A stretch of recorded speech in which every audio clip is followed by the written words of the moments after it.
Hello and अस्सलाम वालेकुम dear students. स्वागत है आप सबका फिर से एक बार मेरे यूट्यूब चैनल ब्रेनस्टॉर्मिंग नॉलेज में। और मैं आपका शमीम सर। आज हम क्लास सिक्स का फोर्थ लेसन की elements of a democratic government, इसके हम सॉल्यूशंस करने वाले हैं। ठीक है जी, इसकी एक्सरसाइज हम करने वाले हैं। तो पहला क्वेश्चन है, how would Maya's life be different in South Africa today. ठीक है जी, तो आपको ये पूछा जाता है कि माया की लाइफ साउथ अफ्रीका में आज कैसी है। तो इसका आंसर बनेगा, if Maya lived in South Africa today she would enjoy the fundamental rights and status in society, she will have equal access to all social benefits and she will be protected by law, she would use her own language and would lead a free life. तो इसमें यही बताया जाता है कि south Africa में अगर आज माया रहती तो वो सारे फंडामेंटल जो राइट्स हैं, जो स्टेटस है, वो सारे वो एंजॉय करती, उसे वो सारे हुकूक मिलते। ठीक है, जितने भी सोशल बेनिफिट्स हैं वो सारे वो एंजॉय करती। तो दूसरा क्वेश्चन है, what are the various ways in which people participate in the process of government. तो कौन से मुख्तलिफ वो तरीके हैं जिनसे लोग गवर्नमेंट की प्रोसेस में पार्टिसिपेट कर सकते हैं। तो answer, there are various ways in which people can participate in the process of government. बहुत सारे तरीके हैं जिनके ज़रिए लोग गवर्नमेंट की प्रोसेस में हिस्सा ले सकते हैं, पार्टिसिपेट कर सकते हैं। Number first, through participation and voting in elections. Participation ले सकते हैं इलेक्शंस में, ठीक है, वोटिंग से। Number second, by taking interest in the working of the government and in its policies. या जो गवर्नमेंट की वर्किंग है, जो गवर्नमेंट काम करती है, उसकी जो पॉलिसीज़ हैं उसमें इंटरेस्ट ले सकते हैं, उसमें इंटरेस्ट लेके आप पार्टिसिपेशन गवर्नमेंट में कर सकते हैं। By criticising the policies and working of the government if required. या आप गवर्नमेंट की वर्किंग को, उसके काम को, उसकी पॉलिसीज़ को क्रिटिसाइज़ कर सकते हो जहाँ पे ज़रूरत होगी क्रिटिसाइज़ करने की। तो इस तरीके से आप गवर्नमेंट में पार्टिसिपेशन ले सकते हो। There are several ways in which people express their views and include dharnas, strikes, rallies, signature campaigns etcetera. बहुत सारे तरीके हैं, ठीक है, धरना, स्ट्राइक्स, हड़तालें वगैरह, रैलीज निकाल के भी आप गवर्नमेंट में पार्टिसिपेट कर सकते हो। तो यह आपने चैप्टर में अच्छे से पढ़ा होगा इन डिटेल। तो मैं अब आपको थोड़ा थोड़ा क्वेश्चन में भी अंडरस्टैंड करवा रहा हूँ। तो चलिए जी, तीसरा क्वेश्चन है, why do you think we need the government to find solutions to many disputes or conflicts. आपको क्यों लगता है कि गवर्नमेंट की ज़रूरत हमें है, ताकि बहुत सारे जो डिस्प्यूट्स या लड़ाइयाँ झगड़े होते हैं उनका सोल्यूशन निकालने के लिए गवर्नमेंट की क्यों ज़रूरत है। Government is a constitutional body that maintains law and order. ये सबको पता है कि ये एक कॉन्स्टिट्यूशनल बॉडी है जो लॉ एंड ऑर्डर को मेंटेन करती है पूरी कंट्री में। It consists of the representatives of all classes from all parts of the country. इसमें सारे क्लासेस से रिप्रेजेंटेटिव्स आते हैं इस गवर्नमेंट में। Problems are conflicts arise in states between two or more states and sometimes between two nations. तो conflicts arise हो सकते हैं, दो कंट्रीज़ के दरमियान, दो स्टेट्स के दरमियान कन्फ्लिक्ट्स अराइज हो सकते हैं।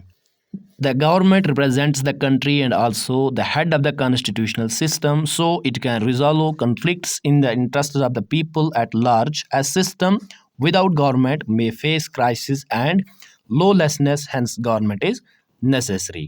ठीक है, तो गवर्नमेंट रिप्रेजेंट करती है कंट्री को as a head of the constitutional system, और ये कन्फ्लिक्ट्स को या डिस्प्यूट्स को रिजॉल्व करने में अहम रोल अदा करती है। तो इसलिए वो कंट्री जहाँ गवर्नमेंट नहीं होगी वहाँ पे क्राइसिस या लॉलेसनेस प्रिवेल होती है, तो इसलिए गवर्नमेंट का होना लाजमी है।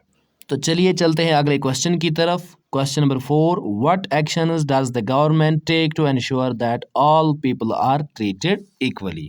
तो सवाल में आपको ये पूछा जाता है कि गवर्नमेंट को कौन से एक्शंस लेने चाहिए ताकि वो एंश्योर कर सके कि सारे लोग इक्वली ट्रीट हो रहे हैं। तो answer, some of the actions that government takes to ensure equality among people are, number first, the government makes laws and enforces them to abolish all sorts of discrimination. For example, untouchability is abolished by law. तो कुछ actions government को लेने पड़ते हैं equality को बरकरार रखने के लिए। पहला ये कि गवर्नमेंट को लॉज बनाने पड़ते हैं ताकि जिस तरह की भी डिस्क्रिमिनेशन कंट्री के अंदर चल रही हो उसको ख़त्म किया जाए, जैसे अनटचेबिलिटी, अछूत, ठीक है, इसको एबॉलिश किया गया एक कानून के ज़रिए, लॉ के ज़रिए। Number second, the government provide special provisions to groups within the society which are considered unequal. Government ने कुछ प्रोविजंस प्रोवाइड किए उन ग्रुप्स को जो कंसिडर्ड किए जाते थे, जो माना जाता था कि अनइक्वल हैं, मीन्स कुछ स्टेटस दिया गया उनको, special status.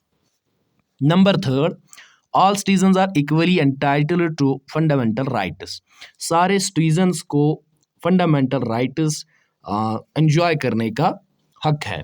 Laws are strictly enforced, और गवर्नमेंट क्या करती है, लॉज को वो स्ट्रिक्टली एनफोर्स करती है। ठीक है, ये कुछ पॉइंटर्स हैं जो आप लिख सकते हो। Now, the question number 5 is read through the chapter and discuss some of the key ideas of the democratic government. Make a list, for example, all people are equal.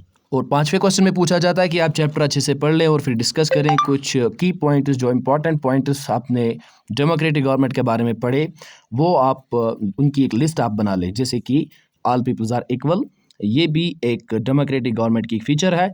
इसी तरह बाकी आपको लिखना है। आंसर में क्या लिखना है आपको, according to the chapter the key ideas of the democratic government are given as below. Chapter में जो आपने पढ़ा वही हम लिखेंगे। Number first, all people are equal. Number second, justice to all. Number third, opportunities for equal education to all. Number fourth, abolition of discrimination. Number fifth is equal status to all religions. And number sixth, universal adult franchise. ठीक है जी, कानून के सामने सभी equal हैं, सबके लिए इंसाफ होना चाहिए, सबको अपॉर्चुनिटी मिलनी चाहिए एजुकेशन हासिल करने की। ठीक है, एबॉलिशन ऑफ डिस्क्रिमिनेशन, डिस्क्रिमिनेशन को ख़त्म करना। Equal status to all the religion, सारे मज़हब को इक्वल स्टेटस मिलना, या हर किसी को राइट टू वोट मिलना, वोट डालने का हक मिलना, जो भी 18 साल के ऊपर के होंगे। तो ये कुछ की आइडियाज़ थे डेमोक्रेटिक गवर्नमेंट के। तो मुझे उम्मीद है कि आपको ये वीडियो पसंद आई होगी, आपको ये चैप्टर पूरा अच्छे से समझ में भी आया होगा और आपने नोट्स बना लिए होंगे। ऐसे ही मज़ीद और इंटरेस्टिंग वीडियोस देखने के लिए मेरे इस चैनल को सब्सक्राइब कर लें। दीजिए इजाज़त, अल्लाह हाफ़िज़।